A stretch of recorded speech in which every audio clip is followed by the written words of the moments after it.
they're living with outside campus.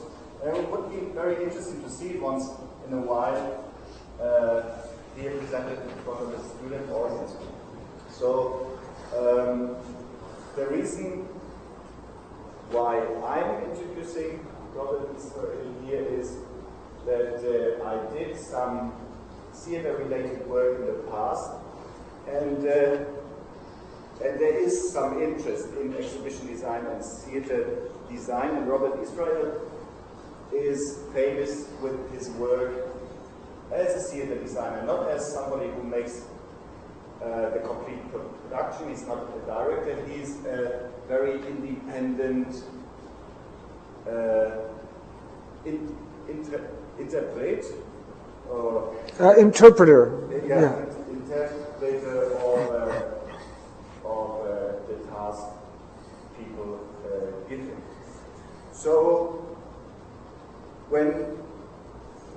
if some of you feel inspired to get closer to him or to work with him or to ask him for critique or any sort of thing related to your projects, I'm sure he welcomes you to contact him whenever you want. So thank you very much. I have this.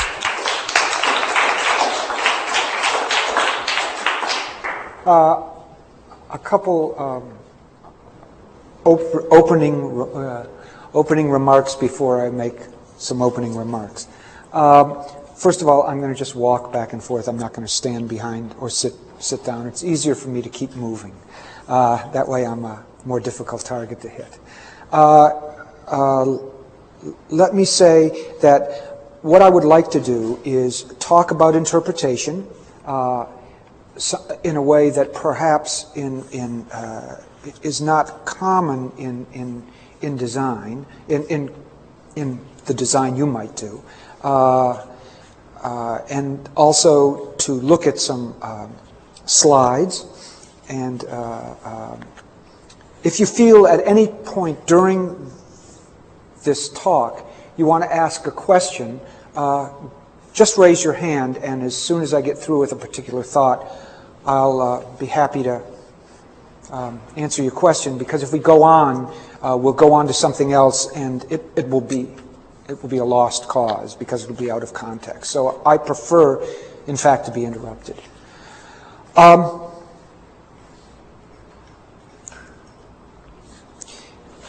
When I say interpretation, what I mean is that my job, whether it's a primary work such as a new opera, which I'm designing by, let's say, Philip Glass, or an old opera that I'm designing, let's say by Wolfgang Amadeus Mozart, I have a problem in trying to figure out what is on the stage and for what purpose it's on the stage. Detaching the whole thing in a way makes the problem a little bit easier, because I work as a collaborative agent. I work with two other people primarily. The director of the opera or play and the conductor. And the three of us get together and hopefully can enter into collusion in a way that makes the work viable on the stage and makes it complete in a way that no one or two of us could possibly do, because opera in particular is, as far as I know, the most complex of Western art forms, and I don't know anyone who is really capable of dealing with all aspects of it, whether that be design, direction, or leading the orchestra and chorus and singers. The background that I've put up here is still, and it won't move until I want it to. It's wonderful pastry from Vienna, which has a terrific opera company. And one of the perks about designing in Vienna is you get to eat a lot and raise your cholesterol enormously. which I did a few months ago, worked in Vienna, and this is a very famous shop called Demels, where one can sit down for hours and drink, and God forbid smoke, and God forbid eat all kinds of wonderful pastry until, like a French goose, you're loaded to the gills, to use a mixed metaphor. And they have one more nice gimmick. You can buy all these cakes in very small quantity as presents for your secretary. Yes, you can. And that is a gimmick. Recently, within the last 2 years, right across from the opera, a new shop has opened up, a new magnificent shop, an American shop called Starbucks. And it's a big hit in Austria. It's a big hit in Vienna. And the reason is that it does exactly the opposite of what the great Viennese coffee shop does. It allows you to take out. The Viennese were so civilized that they like to drink their coffee while talking, not at the same moment so that it spilled, but it was an opportunity to talk about all kinds of things other than is it hot or double frappe. I don't know the language. It's certainly not the language of Italy or France or Vienna. I guess actually you can't. Probably the most popular drink in a coffee house in Austria is a Großer Bronner, which means a large coffee with a little bit of milk or cream. It isn't really gross because it's what we would consider a normal-sized cup of coffee. They would be absolutely floored by the coffee we have here in terms of its amounts. Also, we would be floored by the amount of caffeine that would be in a cup like that if it were Viennese coffee.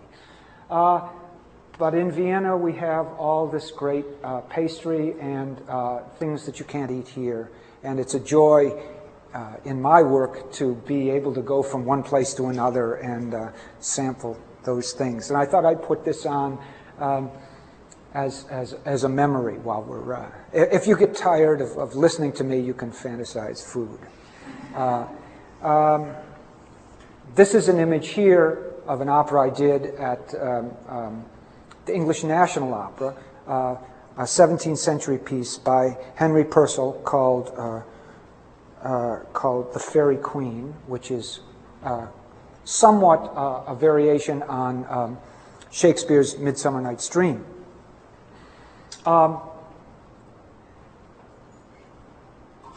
My work, to a large extent, is interpreting old things. I was thinking about what this should be called the other day, this little talk, and it dawned on me it could be called, Is Gurneman's Parsifal Shuiski? So no one would understand what I was talking about. The language that's used in theater and the repertoire, the works are venerable and Western. It's only within recent memory that these venerable works have collided with our contemporary culture and produced things that I'm sure would have been a big surprise, a horrific surprise for anyone living in the 19th century. There's a phrase, an insidious phrase, that's used in a lot of academic theater departments. It's serve the play, serve the play. And what does that mean? It means don't screw around with Shakespeare. Don't screw around with Molière. Don't screw around with Mozart. It's probably a good idea not to screw around with any of those guys because they can take care of themselves. On the other hand, what do they mean today? What do we do in Mozart when we learn one of the characters in his opera, The Magic Flute, is black because black people are evil? How do we deal with the fundamentalism in Wagner's last opera, Parsifal? What are we to make out of these things today, and how do we address them as, or how do I address them as an interpretive artist in the 21st century?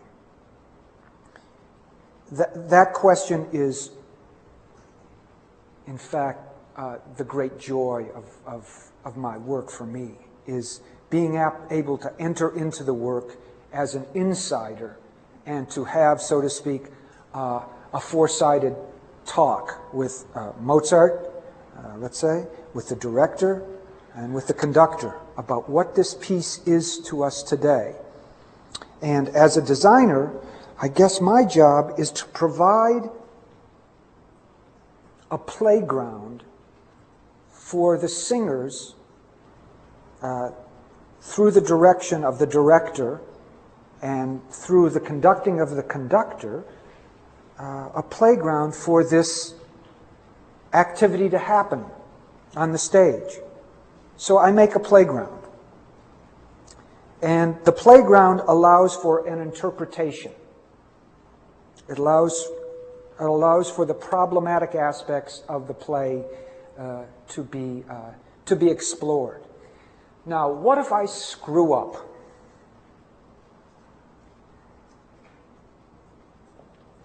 Well, first let me say I don't intend to screw up, but I can do things that don't work. I guess we can all do that. That's easy. What if I screw up? Well, fortunately, the Mozart reverts back to the page, and it can be born again, pristine and clean and ready to be interpreted again.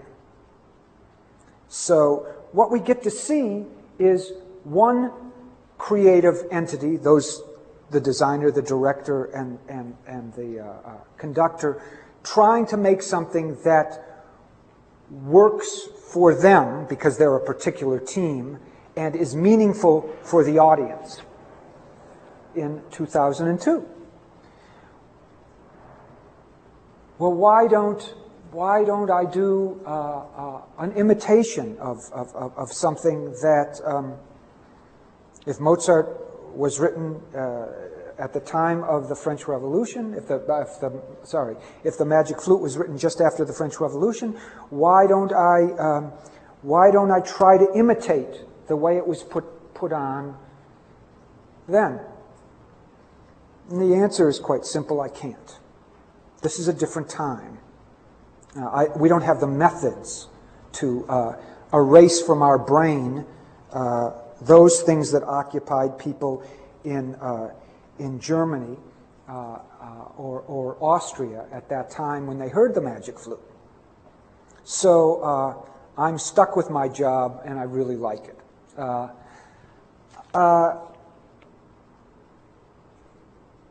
You can think about the designer's work as being a variation on a theme, and that theme being the work itself as it is on the page. So when you pick up a score, everyone picks up basically the same score and then has to deal with its interpretation. When I was in Vienna working on an opera a little while ago, I had the kind of magical privilege to go into the library of the Vienna Staatsoper and hold in my hand the score of The Marriage of Figaro by Mozart, the personal score that Gustav Mahler used with his notes in it. And there the librarian showed me, he said, look there, look there. Mahler wrote, don't sing it, whisper it. And that flies in the face of everything we think about contemporary interpretation of opera. It flies in the face of we think that we're so outrageously unruly But actually, if we can't do those things, if we can't recognize we are always doing those things, if we can't realize that each person's interpretation of a singular work, whether it's a painting, a dance piece, or a piece of music, if we can't realize it is different for each of us, then there is no hope for psychology. Because we're all different. We all have our quirks, we all have our insights, we all individuate.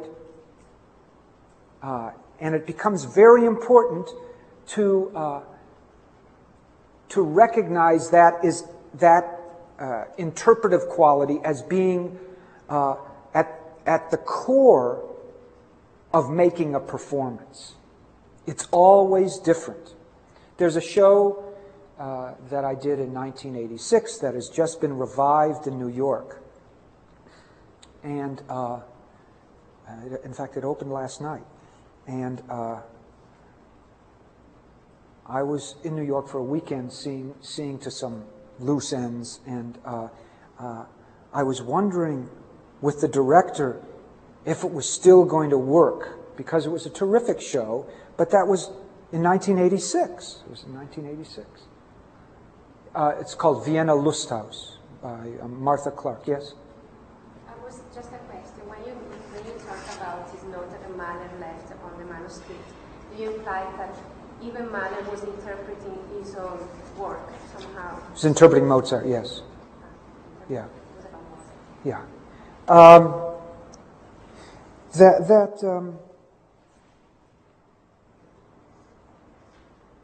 The director and I were worrying about whether it would work, because this is not 1986. And the theater, in fact, does not create masterpieces. It creates profound illusions that go away, that disappear after the performance.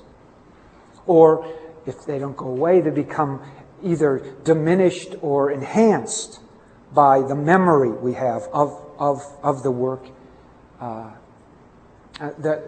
In the second book of Remembrance of Things Past, some people can't even get past the first book, so they don't have that much to remember.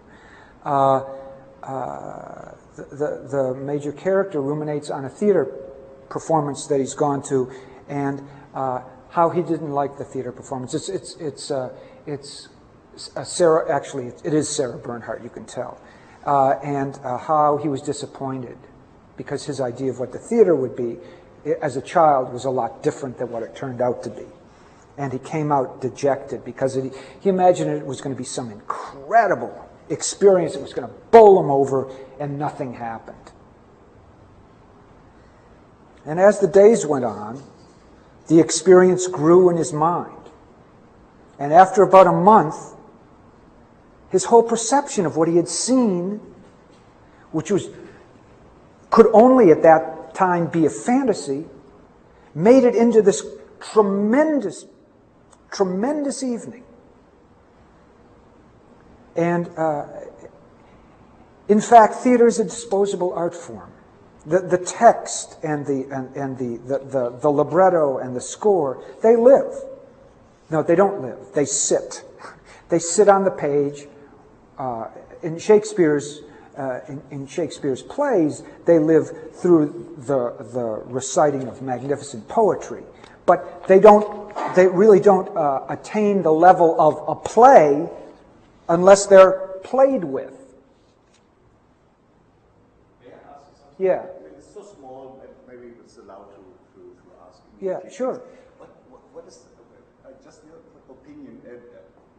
People like Verdi, for example, they have not interpreted only an existing opera, they have almost rewritten it. They changed the music and made it even a new piece. What is... Today? No, Verdi, Giuseppe Verdi. Yeah, when he made what in particular, or I don't know exactly what you're referring to. He took, I'm not an expert on opera, but I know that there was something he was obsessed with, that maybe you know, Mason, you know even better. You mean the Risorgimento? Existing opera work from the past, and he has rewritten it and reconfigured. I mean, he has actually written the music new and even the text new. Oh, certainly for his operas that were based on Shakespeare, for Othello and Falstaff and Macbeth. I wanted to know if you find that an unusual step that somebody goes so far. No, I find it wonderful. Yeah, because you could say that the only real form of criticism is if you're let's say a maker of theater, the only real form of criticism is to make more theater, and that because we rely so much on the only criticism of poetry is to make more poetry. There is a communal spirit, but art is not, doesn't communicate in the same way that it's a form of communion rather than a form of communication. If you could break it down, and the same way you dissect a frog, you would for sure understand the frog better, but parenthetically you'd kill the frog.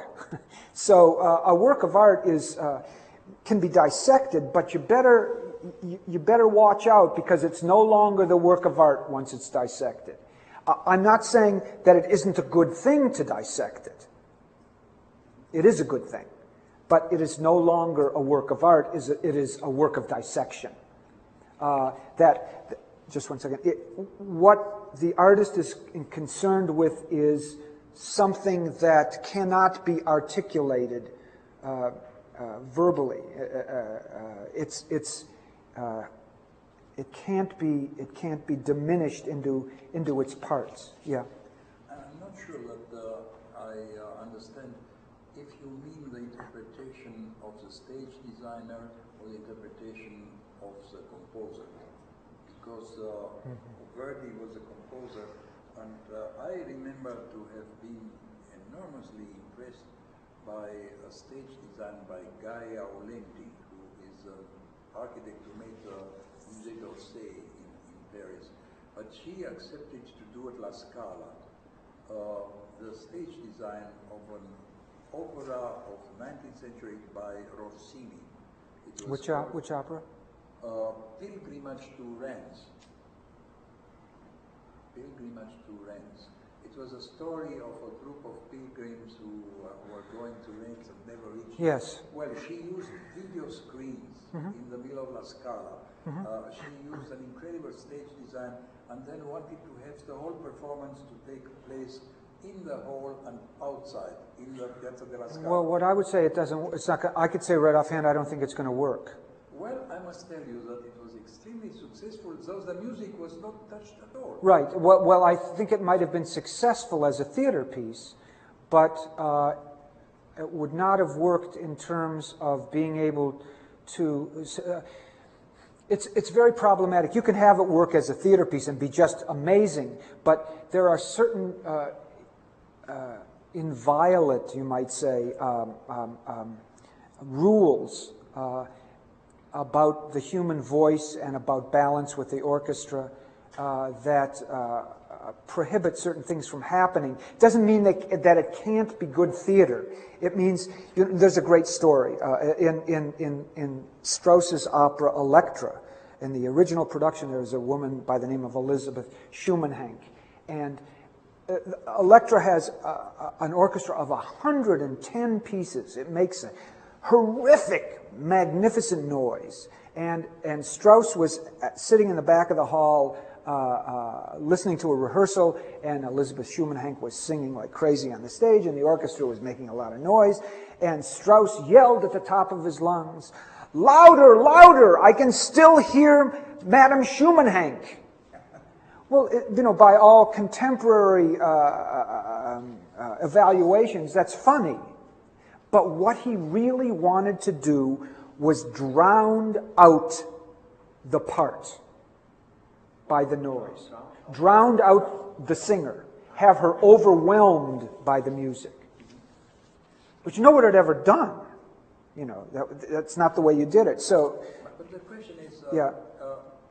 It's such an attractive situation where the stage designer does not have to submit to the wish of the composer and create something which is not destroying.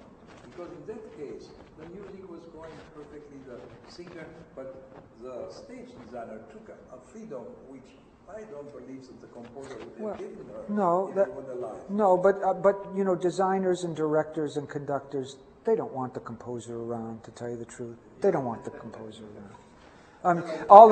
Because the composer is interested in the composer's interpretation. Well, you know, architects don't want to have such time. Yeah. Once they sign. But so what you do is you try to, in some benign way, tell the composer, when I'm ready, I'll let you come and see what's going on. But you know, there are certain you have to have the understanding of the singer, of the conductor, of the director for those things to happen. And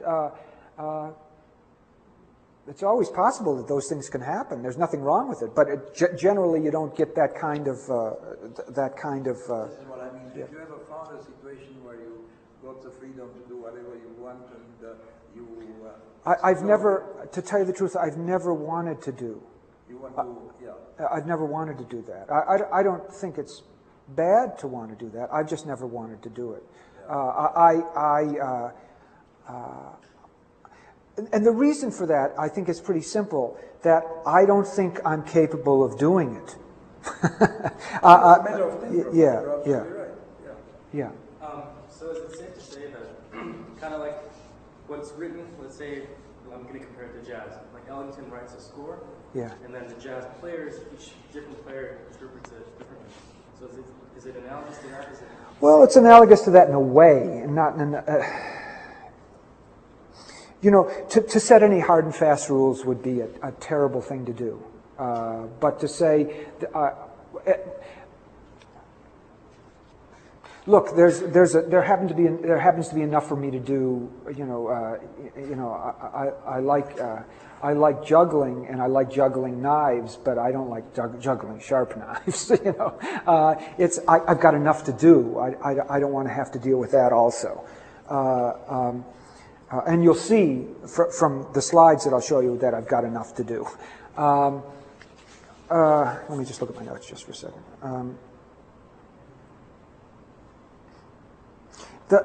When I said that I could call this is Gurnemanz Parsifal Swiecki, I was really referring to the fact that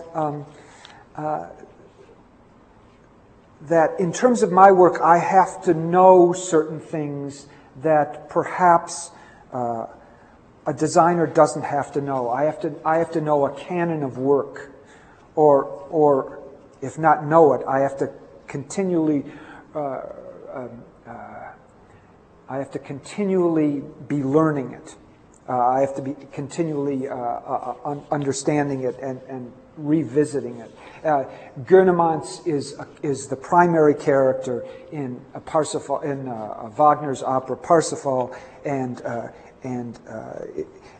it's possible with a contemporary interpretation that one could see him as leading Parsifal on, this pure as the New Fallen Snow character, leading him on the same way, and this is the reference to Swiecki, so you can see this is an ingrown kind of discipline. Swiecki is the prime minister to the Russian Tsar Boris Godunov, who, in fact, at the end of the opera, Boris Godunov puts his arm around the child of Boris and leads him off the evil prime minister leads him off the stage. So anyone who was gaga over Wagner would and knew Boris Godunov, which would be one of the great works in the great canon, would understand what I was saying. But the majority of people wouldn't understand that. So that would be a dialogue that I would be having with the director, with a designer and conductor who would understand that language. It's interesting when conductors talk to orchestras. A few years ago, I did an opera called Wozzeck, and the conductor was James Levine, who conducts at the Metropolitan Opera in New York. He would talk to the orchestra, not about how they were playing the notes. We did that also. But he would talk to them about what the music felt like to him, what it referred to, so that they could better interpret the work. Now, the latitude of the orchestra players and conductors, surprisingly, the conductor has the ultimate say in the collaboration, but surprisingly, their leeway, they have the least leeway. It's the designer and director have a greater leeway because the notes are written in the score, and you can play them a little softer or a little louder, or you can a little slower or a little faster. But ultimately, and there are always differences between one interpretation and another, but it's the designer and director who really determine those things to a greater degree. I said this image you're looking at here is from a 17th century English opera based on Midsummer Night's Dream. And obviously, this does not look like a 17th century production. This was done at the English National Opera in London 8 years ago. And I'll just play you a little of it. Basically, it was meant as an entertainment. So there are all these different songs. Songs that we understand the words to, but songs that we can really see. And these singers are just superb English singers, probably the best equipped to sing this particular work because it's an English work.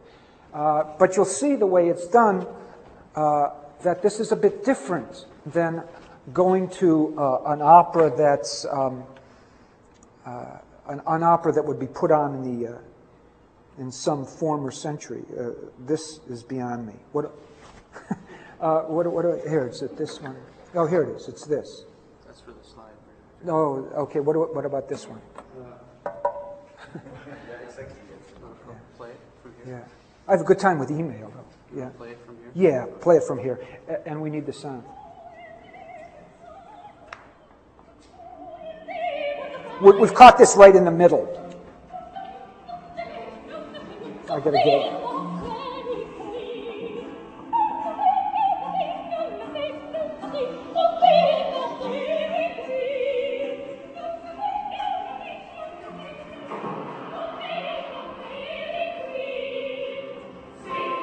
And you can see that the lighting is not the kind of lighting that you would see in classical opera productions.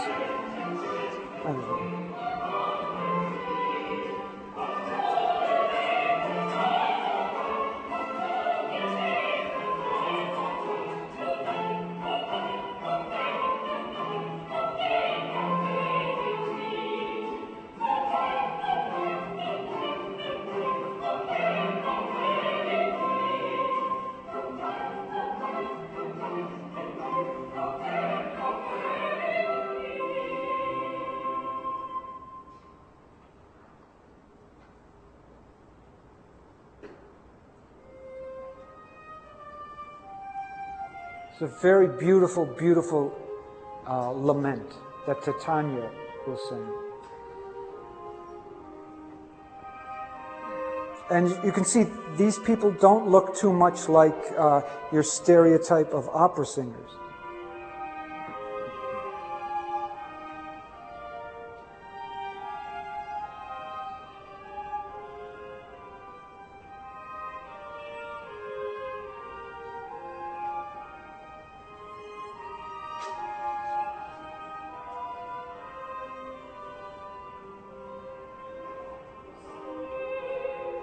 It's hard to see here, but this is a harpsichord that he's asleep in. This is the boy that that everyone's trying to have an affair with.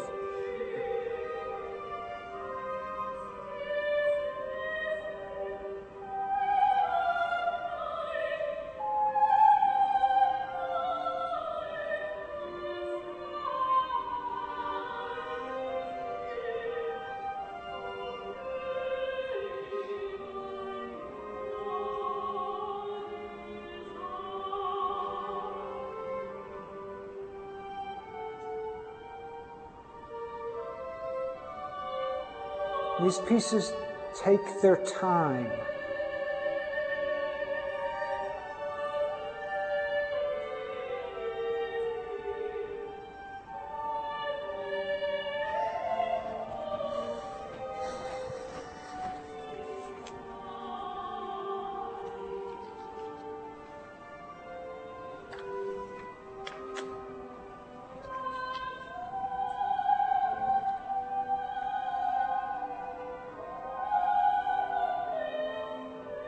This is a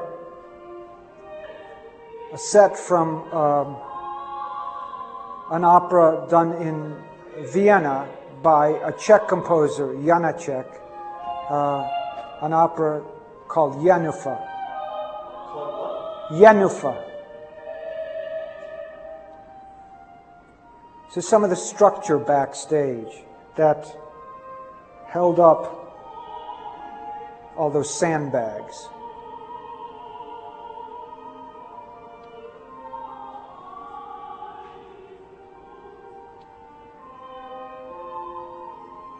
A scene change. You see how mammoth and complicated. These are all during rehearsals. Some of the lighting. The audience doesn't see this kind of stuff, of course. Where was it in Vienna? At the Staatsoper.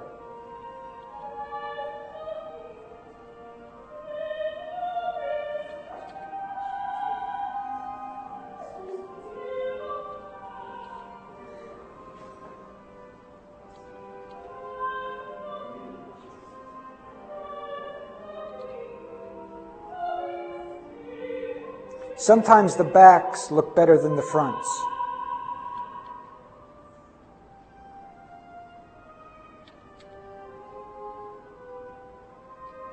This the huge mill that actually turned during the during the first act. As each successive act, and there are 3 acts, go on, the stage becomes more and more empty.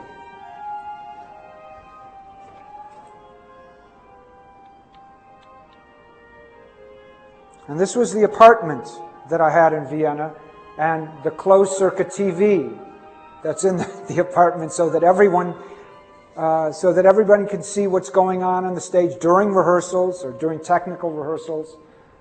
My son was really disappointed.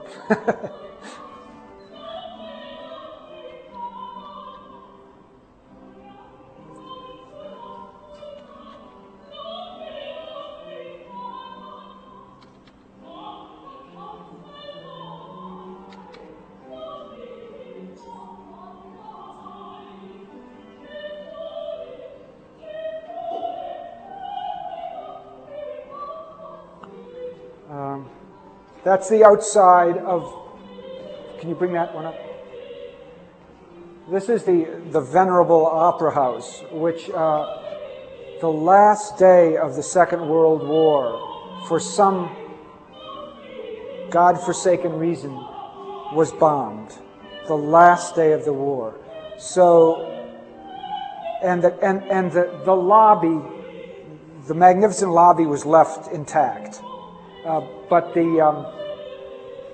the rest of the opera house was destroyed.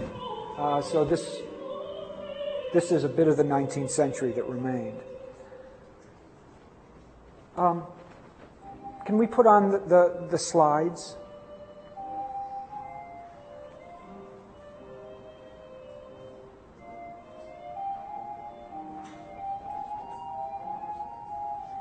While we're doing that, I would. Can you turn the sound down on the music? I want to give you an example of a problem that a designer might have today.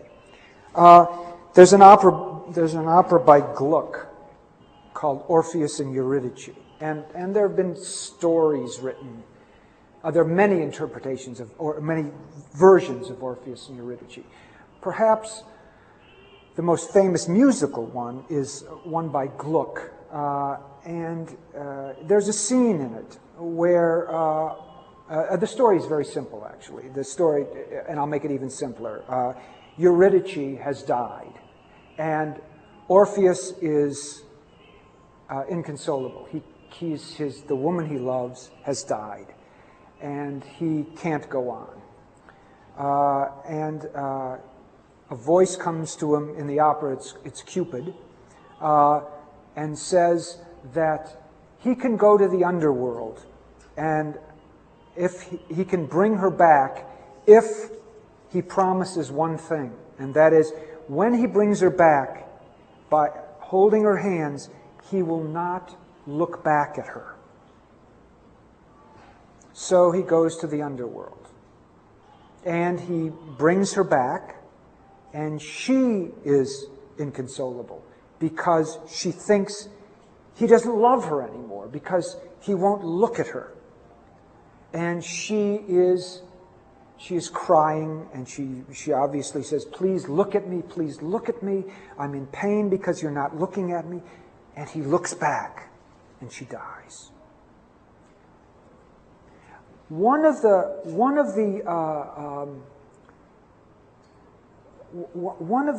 places he goes on his travels to get to her is Elysium. If any of you have been to Dodger Stadium, there's a street that goes past Dodger Stadium called Elysium Parkway, which is one of the great names for a street. Elysium is, I guess you might say, another way of saying paradise. And Orpheus has to travel through paradise. So it becomes problematic. How do the director and designer in 2001 deal with paradise? How can I, if I turn on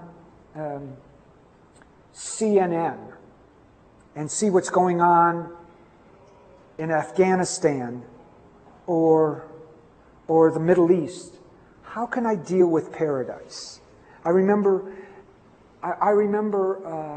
flying into San Diego one day, and the pilot comes on with that, that consoling voice. We'll be descending to 10,000 feet, and if you have to go to the potty, please get up now before we get lower and you're jostled around. The temperature is 72 degrees. The sky is clear. Ho-hum, another day in paradise. And I'm sitting there thinking, the only way this could be paradise is if somehow my mind had been obliterated to all the horrific things that are going on in the world. So, what do I as a designer do? What does paradise look like?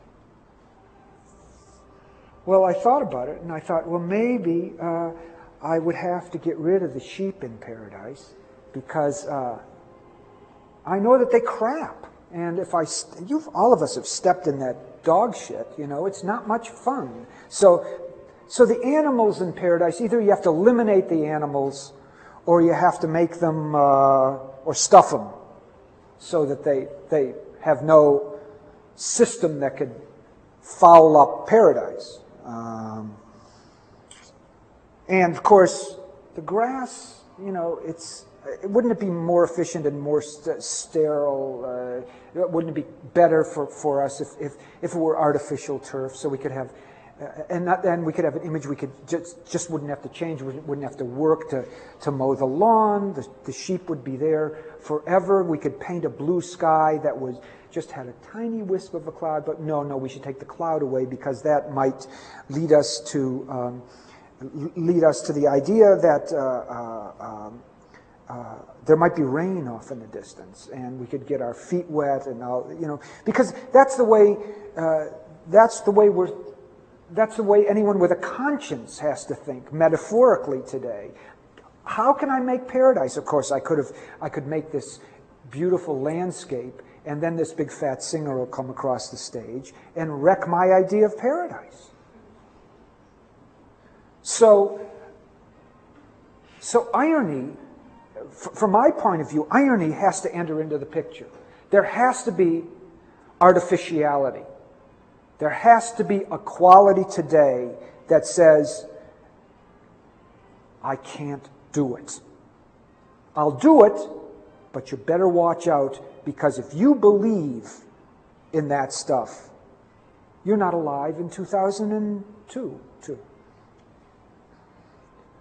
I can't help that irony, because that's who we are today. And so paradise has to become something else. And then I listen to the score and read the libretto further, and I think, this opera is all about Orpheus. It's Eurydice who's died. No one cares about her. What about her? You know, when she dies, he looks back and dies, we think, oh, poor Orpheus. His girlfriend's died. Cocteau, when he did his Orpheus, was smart.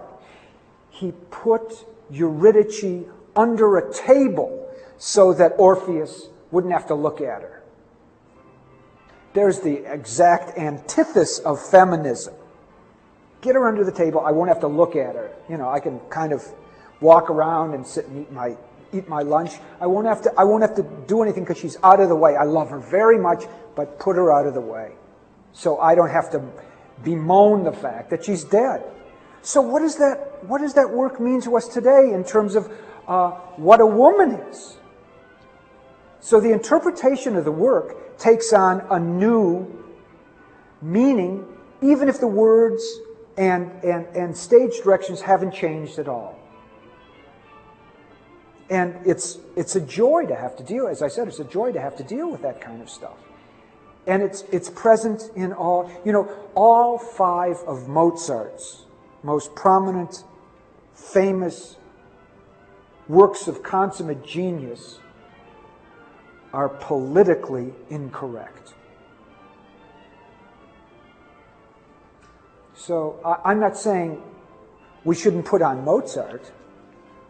In fact, Wagner is politically incorrect. And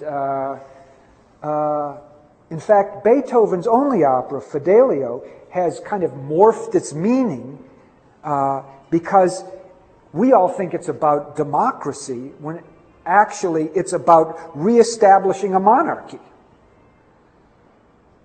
So how do we deal with those things today as an interpretive artist? That's the job of the interpretive artist. On the other hand, is it important to be politically correct? Is it important to be politically correct?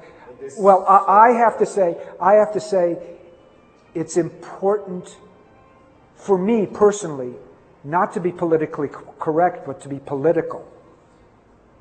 So, a real good argument can be made is we learn also from that political incorrectness.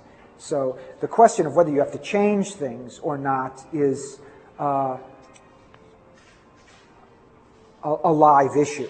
But I think it's important to be political, which is something that I don't think, to a very large extent, the arts are in. I can be political in theater, because theater, in fact, is about confrontation. So you can't help you can't help it. You're political all the time. Was this the first slide? I don't think so. I think the first slide was these back, another one. Yeah, that one. Yeah. Now how do we focus? This goes up, this goes down. The focus button goes right there. This one? Okay. Yeah. There we go. Whoops.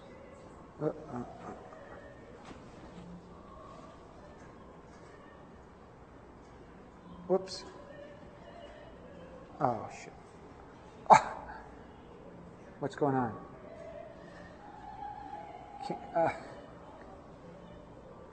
I'm just pressing focus, and it's doing all this stuff. Let me go back one. What? Just not to focus. How do... Forward, revert. Okay. Here, you want to do this? Okay. This is an opera by Philip Glass. This is. I'm going to show you slides. Some of them are old. By old, I mean I did this opera 20 years ago in Holland, and it's an opera called Satyagraha, which is about Mahatma Gandhi formulating his ideas of political nonviolence in South Africa before he went back to India. And here we see an invocation by Arjuna and Krishna of a battle that is going to be taking, a metaphorical battle that's going to be taking place. The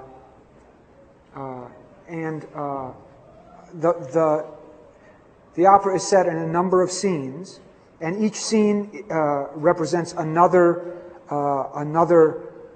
iconic moment in Gandhi's education of himself and education of his followers about who they were politically and what they could do when they did go back to India. Gandhi lived in South Africa for 10 years, where he practiced law.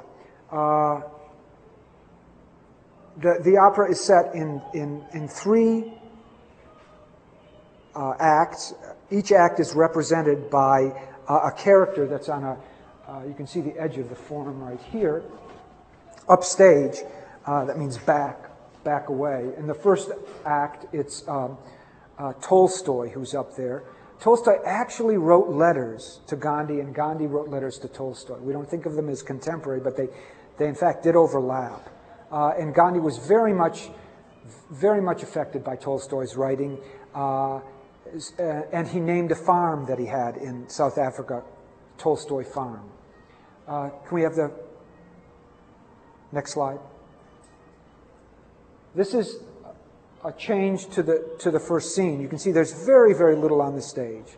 It's a huge stage, and there's very, very little. And here's that form I was talking about here.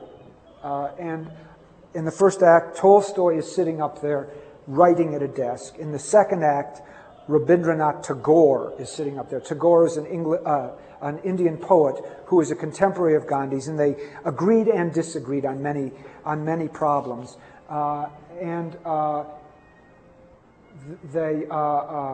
Tagore appears in the second act, and he was a contemporary. The third act is Martin Luther King is on top of that truncated shape. And he was not a contemporary of Gandhi's, but he was very much influenced by Gandhi. And so each of the act is named and represented by each of those characters. Next. This is the beginning of setting up a printing press called Indian Opinion, which Gandhi published. And you can see Tolstoy sitting up there writing. No, that's Tagore. This is in the second act. Go ahead, next. This is the building of Tolstoy Farm, and there Tolstoy sitting up there writing at his desk. And they're building this huge farm, this big farm. Next. Next. Next. Next. Here's the big, huge printing press which turned and spun and printed Indian Opinion. Next. And there in the this is a rehearsal, and there's a conductor's head. That's Gandhi up on top, and the whole third act is very, very simple. It's a chorus chanting in a number of rhythms, and a huge chorus, and from the middle of the chorus toward the end of the chanting, a man steps out and points a gun at Martin Luther King and shoots him. And King, who's preaching facing upstage, not facing the audience, slumps at his pulpit. And the chorus continues singing.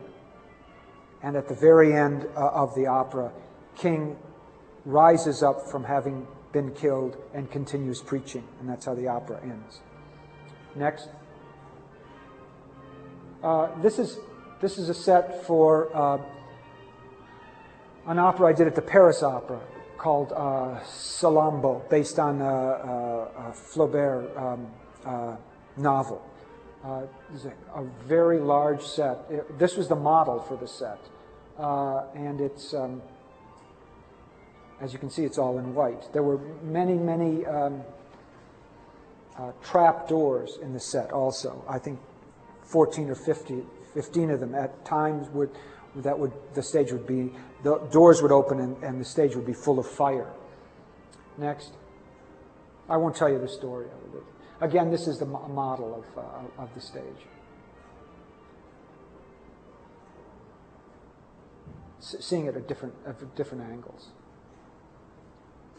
And this is not one of the singers.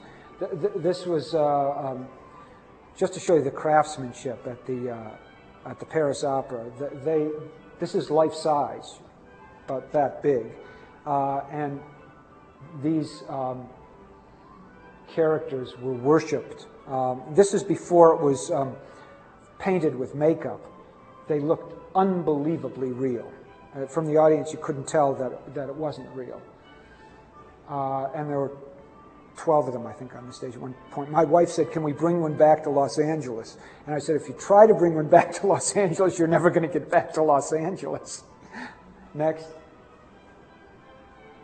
This is a very close-up as they're just starting to apply the makeup. Those are not things from our opera. Those are some other opera. And this is from The Turn of the Screw by Benjamin Britten, a ghost story. And I used a lot of shadows here. I did the sets and the costumes for this. I guess everything you've seen so far I've done both sets and costumes for. This is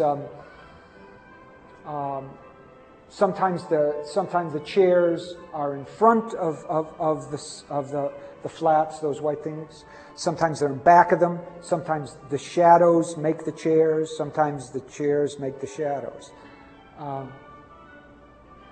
Next. This is the scene, a ghost scene. It's a little out of focus. But, this is an opera called Wozzeck. This is, in fact, all there was on the stage was 3 gigantic walls about 30 feet high. And this is Wozzeck, who's this pathetic character being experimented upon by the doctor. And this is the doctor's office. That's all there was on the stage, is that cabinet and that nasty stuff in the bottle up on top. Next.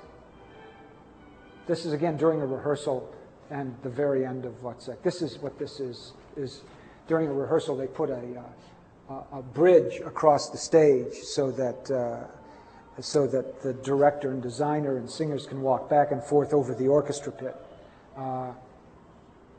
He's wearing Levi's up there, as you can see. He's not in his full costume.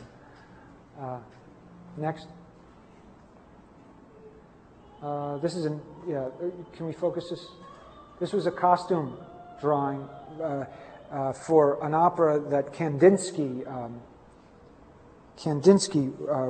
wrote the words for, the Gelbe Klein, which was commissioned by the Guggenheim Museum, and I did the sets and costumes for this.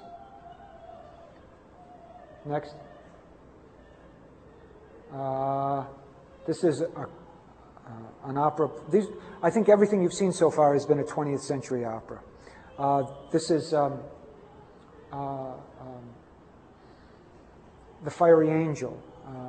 This is a mad alchemist scene. It's a 10-minute long scene, and he sings the whole 10 minutes. And this pendulum is going back and forth, and balls are rolling across the stage, and there are 2 dogs with buffalo heads sitting on either side. There's a guy here, and at the very end, you don't know that the dogs with buffalo heads are anything but statues, but at the end they just kind of move a little bit. Next. This is the last scene. This is the first 19th century opera I've shown you. The last scene in Wagner's Die Walküre, the Ring Cycle. And here's a guy standing right here, so you can see how big the set is. It's catching on fire, the whole set. Next. This is another Philip Glass opera, his Orphée. Could you focus that a little? Yeah, a little better. And the way we got from this world to the other world was by turning those big flats around. Next. This is a model of a set for the Metropolitan. No, it isn't. It's the real thing. Sorry, it just hasn't been. The backdrop hasn't been stretched, and that's the real set for an opera, Janacek opera, Katya Kabanova. Next. This is an opera. That means your models are as realistic. Sometimes. Yeah. Sometimes. One I'm working on now, it's just going to be a white model, and all the colors will be given in samples.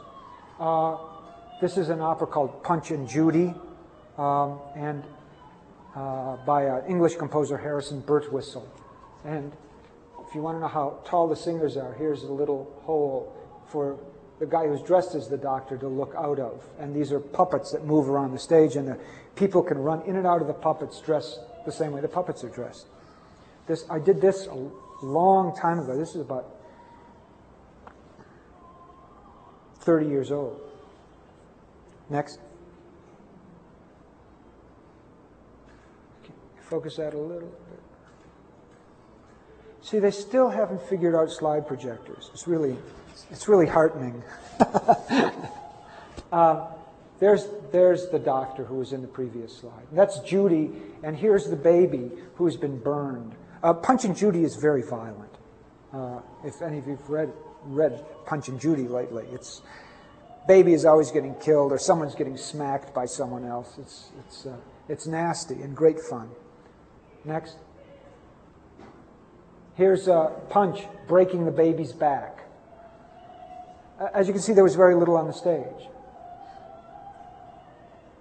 There's the lawyer, and you can see the lawyer puppet in back. This is another Philip Glass opera. This is Akhenaten. And this posed kind of interesting problems in terms of prosthetics, because Akhenaten had a nasty disease where he was. Don't any of you start inbreeding. It's a bad idea. No brothers and sisters, please. There was a lot of sex in his family. They wanted to keep it in the family, so Akhenaten, as you can see, developed breasts and wider hips, and his as boys do when they reach puberty, his testicles never descended. So he was incapable of. I guess he was capable of sex, but he wasn't capable of having a son or daughter. So we had to get this. So we had to make a costume for this guy, so that the audience saw him. And you can see there's just sand on the stage with all these other characters. And how were we to do this and make him look the way we wanted him to look? Next. This is just one of the characters. As you can see, very little on. Can you focus that a little better? Very little on the stage. Next. Focus there. As you can see, he's got big troubles. Or he's got little troubles. That's what it is. We managed to do this without, and also, if you look at sculpture or paintings of Nefertiti, you can see that she had the same problem. This elongated cranium, which is not fun if you're buying hats. So we had to get this guy into this costume without looking like there were any seams or anything like that. So when he was in, he was really in. So if he had to go to the bathroom, he had to wait 3 hours. So he developed a ritual of eating and drinking so that he could deal with it. Next.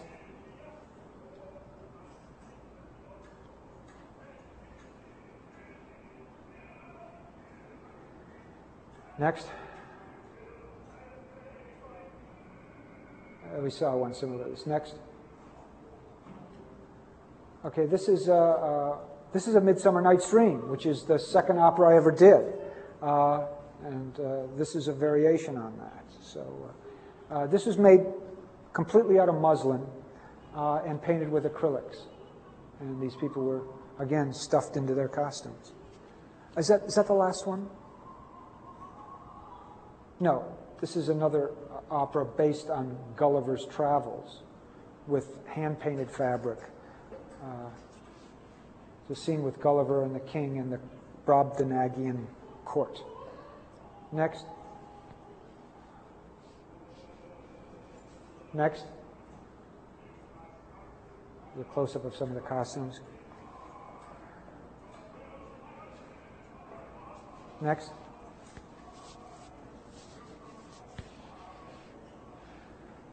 That's it. Can we have the lights?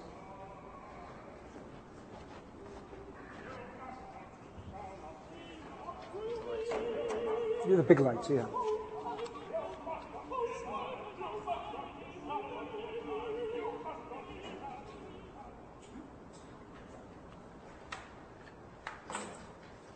Are there any questions that you'd like to ask? Did you ever design for the Theatre La Fenice in Venice before? Yes. A piece with Martha Clark called, well, no, it's the one that's just reopened in New York, Vienna Lusthaus. Yeah, it was there before the unfortunate fire. It's beautiful, beautiful theater. Although working in Italy can be problematic. It's, I think they like life more than they like theater, and I don't blame them. Any other questions? Have you ever done set design for cinema?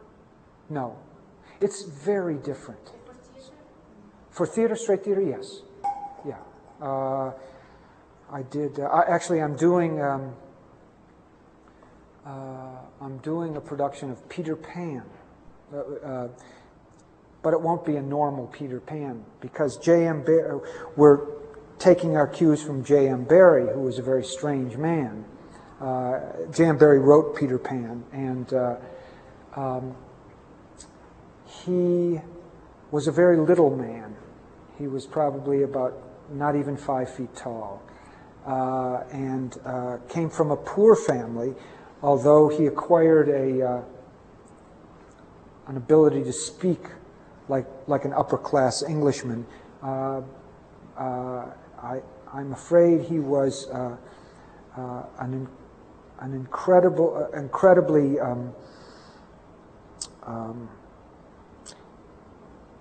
difficult and complex personality. His wife sued for divorce after 12 years because they had never consummated their marriage. So he wouldn't grow up. And you really can hear him as Peter Pan, as an irresponsible young man who couldn't stand being touched, there are 3 mothers in Peter Pan. There's the mother of the children, there's Wendy herself, and there's the dog, Nana. And everyone else is a boy, and they don't. And Peter Pan doesn't know what a mother is. He doesn't know what a girl is. So it's very interesting if you reflect on that rather than the fact that it can be a gooey, sweet story. Its problematic aspects are, for me, much more interesting than flying around the stage. Yeah. From my experience working with the people from your professional not even working with them, seeing them work in their studios. And I shared one studio also with the stage designer. I always was totally impressed with the way they work by making these huge Models, yeah, so I do that pretty, too, yeah. so pretty. Do you think there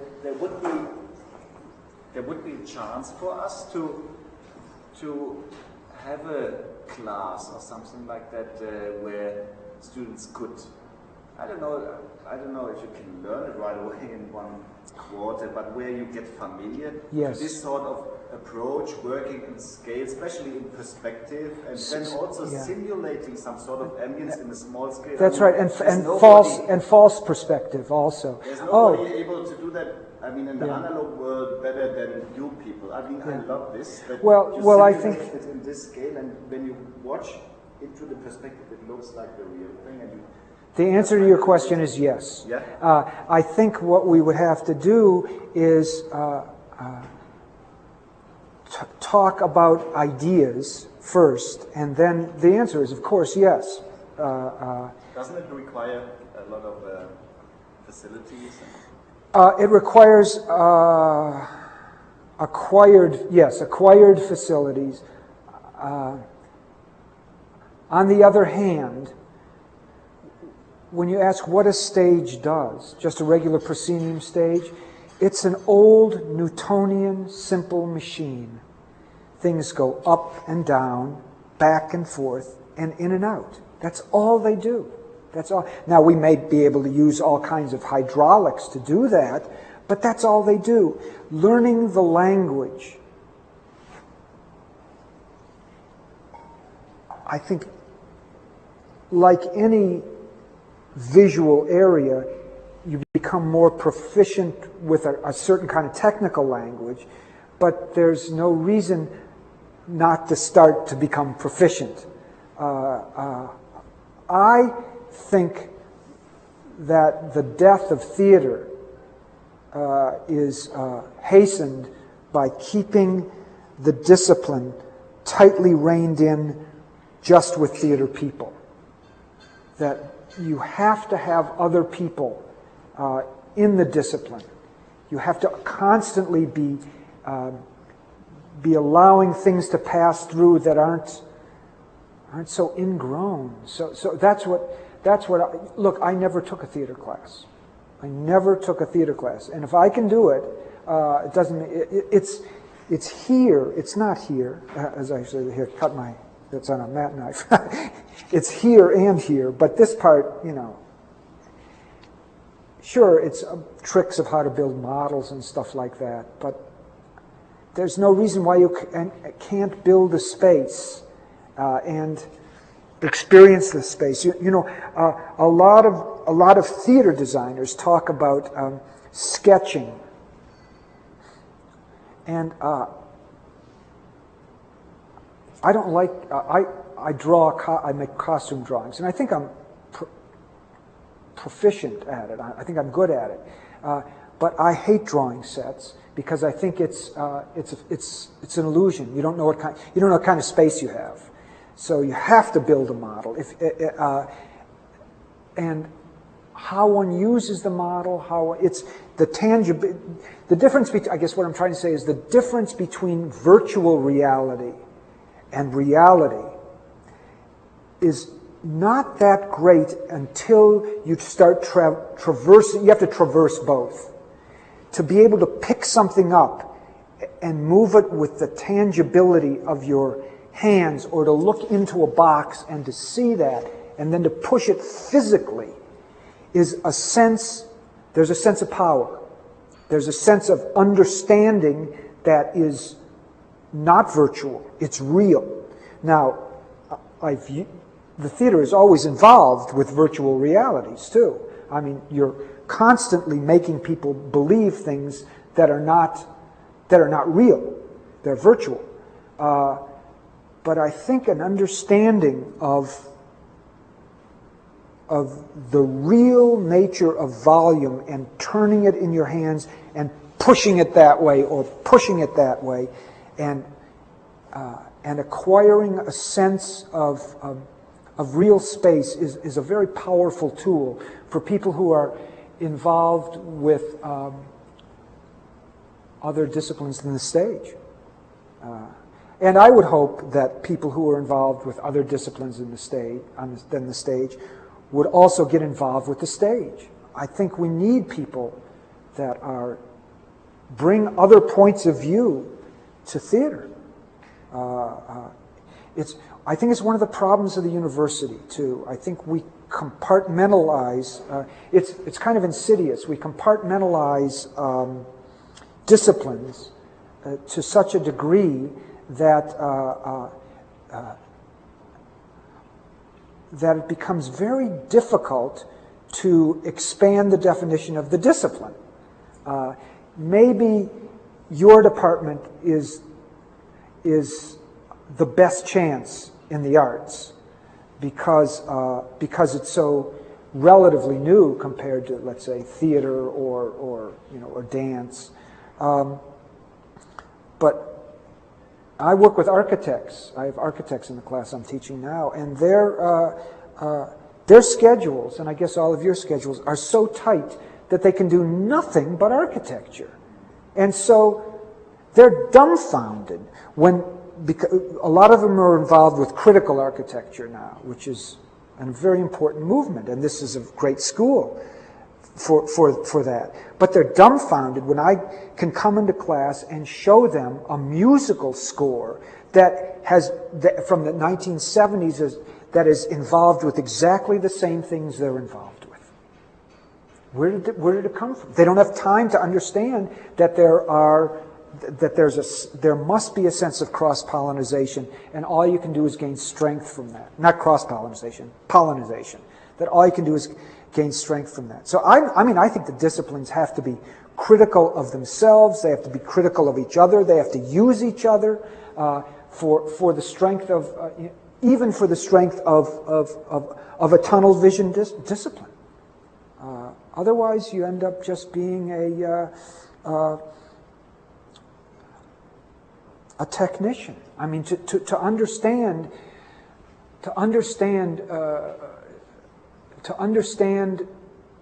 arts in a general way, or the theoretical aspects of the arts in a general way, is to give you more power in your own field.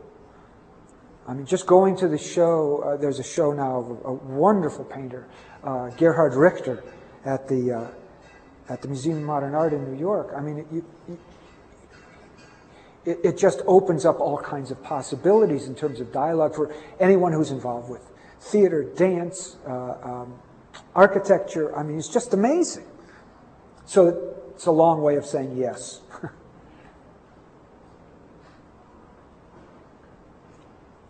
And a lot of your colleagues in my country are calling themselves yeah, that's the German name for how would you say it in German? Szenograph. Szenograph. Yeah, that's the it's a bit more generic. Yeah, it's a bit more generic, and I think it's a bit more empowering. And I think that theater in Germany, you're from Germany, right? Yeah, is much healthier than it is in the United States or England. We look to the English like we were little dogs at their feet because basically they invented Shakespeare. The English invented Shakespeare, who's, pretty good stuff. The problem is that there are other things to do. And as a director friend of mine who's Swiss said, you're very lucky to have Shakespeare had Shakespeare write in your language, and we're very lucky not to have him write in ours. So, in the last 15 years, I think 20 years, the most exciting theater has been done, not only scenography, but in general, direction, interpretation has been done in Germany. Germany and France, not England, not the United States. Yeah? Listening to talking, and based on my little experience, I was studying the Academy of Fine Arts in Venice, and we had in the Academy of Fine Arts there is a class in scenography, And we have class that we could take in history of music or history of the opera, and I took that for several years, even if I never did scene design. And it's like opening up this universe that you can spend your entire life studying and discovering more and more. So mine's kind of a question, also a consideration that being a designer for this field, I think describe one of the most complex, opera by being one of the most complex art form put together. It means that you also have to develop a certain culture and curiosity and joy about reading, discovering, exploring the history of that. Yes. Well, I mean, it's kind of foolish to say that I love learning, because every professor is supposed to say that. But what is really wonderful is to be able to work on a project that's a new project where you can discover something you didn't know and really get into it with a sense of entitlement. You know, with I can do this. Not only can I do it, someone's giving me the chance to do it. I think I'm lucky. But I also think that here at the university, there are lots of things that we can do that are not specific, but that can give us all kinds of ideas. There's a brain mapping center here. Do you people visit the brain mapping? I don't know what it's like. It must be mind-boggling to be able to talk to doctors and physicists and technicians who do that stuff. I don't know if it's applicable it's probably you're probably going to be involved in a lot of that stuff, because it's, you would think that a lot of the imaging, this is my thought, my fantasy, that a lot of the imaging that's done is done by those people rather than working together with graphic designers who are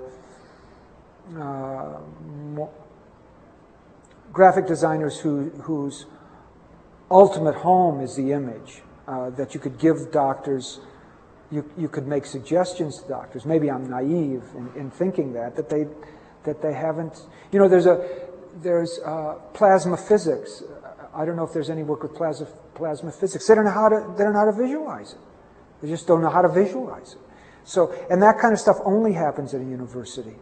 And so even if nothing comes from the dialogue, something will come from the dialogue. It's not that you have to find an end to it. It's just that you need to cross paths.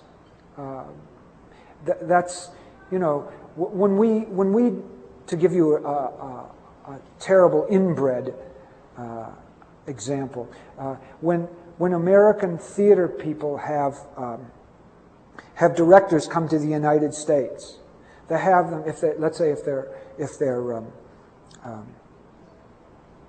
French, they have them direct Molière rather than have them direct Arthur Miller's The Crucible, which, and the unspoken attitude is, oh, well, that's ours. We know how to do that better than them. But that's crap. We don't know how to do it better. We know how to do it differently because we're Americans. I saw a production of Porgy and Bess in Berlin that was like nothing any American could possibly think of. It doesn't have to be American. It can be, in fact, a comment on people, on a director in Berlin's fantasies about America through one of its operas. It's like when we say Monte Carlo, it's about Spain, but it was French. So Yeah, you didn't. Yeah. Yeah, it's a French opera. In fact, a good argument can be made that it's not even an opera, that it's a musical. If there is a distinction. I mean, it's kind of this wonderful public, accessible work that was such a reaction to Wagner. And that's that. He had to know about Wagner. He didn't react out of nowhere. And if you read, once you get involved with Wagner, you read this. If you read Nietzsche, you see the Nietzsche's involvement with Wagner, and then his disdain for Wagner and his championing the opera Carmen. It's fascinating stuff, and it's an indication that, unfortunately, boundaries are really strict, both in universities and culturally today. I mean,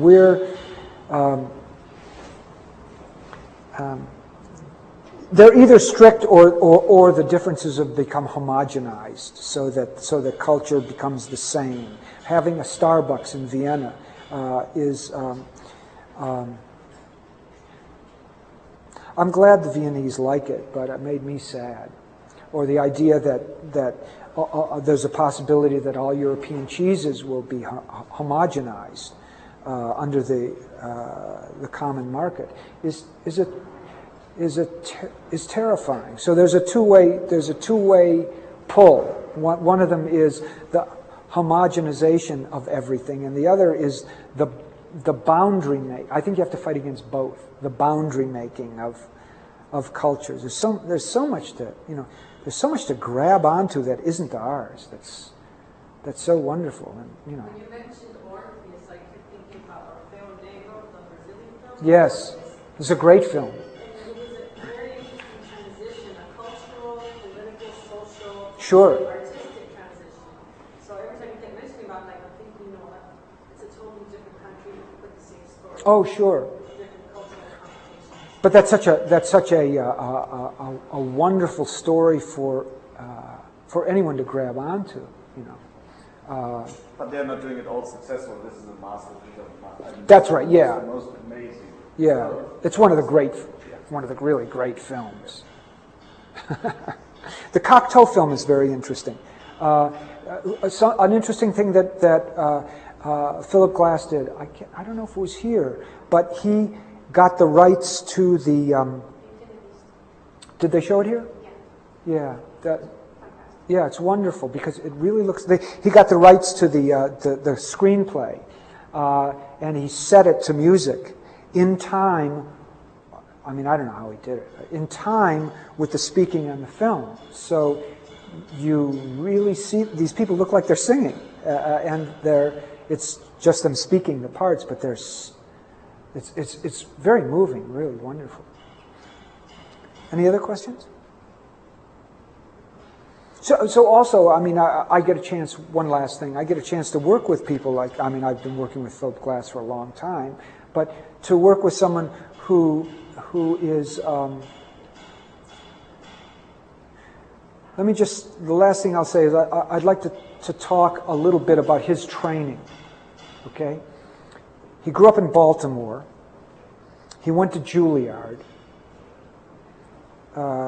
He went to Paris to study with Nadia Boulanger, who was one of the great teachers of the 20th century in Paris, composition teachers. And while he was in Paris, he decided he wanted to learn more about Tibetan music. Tibetan music. So he went to India, and from India to Tibet, where the man he wanted to study with was living, and he asked the man if he could study with him, and the man said in perfect English, "Not unless you learn Tibetan." So Phil went back to Paris, learned Tibetan, and then went back to Tibet and studied with him. He didn't know where that was going to lead him. But it was a great entree into both another culture and a new way of dealing with Western music. And sometimes we don't know where we're going, and that's okay. That's okay. I guess anyone who's really involved with their work admits to not knowing exactly where they're going. except for, you don't, it's okay for someone involved in the arts to say, uh-oh, or whoops, or something like that. You never want a dentist to say it. because they know where they're going, it's basically a very high-class kind of plumbing. The arts are far more speculative. So I guess my message is don't get hemmed in. And again, in response to you, of course there's that possibility. If there weren't that possibility, this would be a sad place for the arts. Very good. Yeah. So I thank you very much. Oh, Robert, thank you. for this presentation. And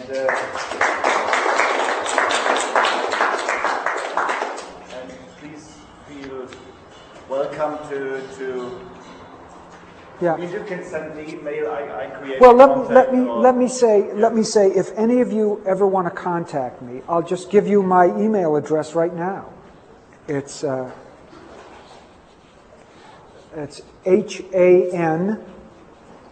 HANLEY, Hanley. That's the street we live on. @ ucla.edu.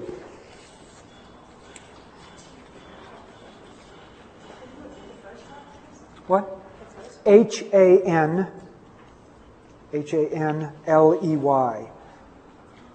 @ ucla.edu.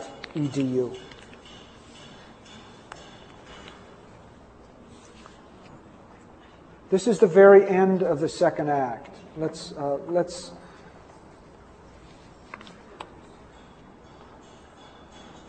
Keith,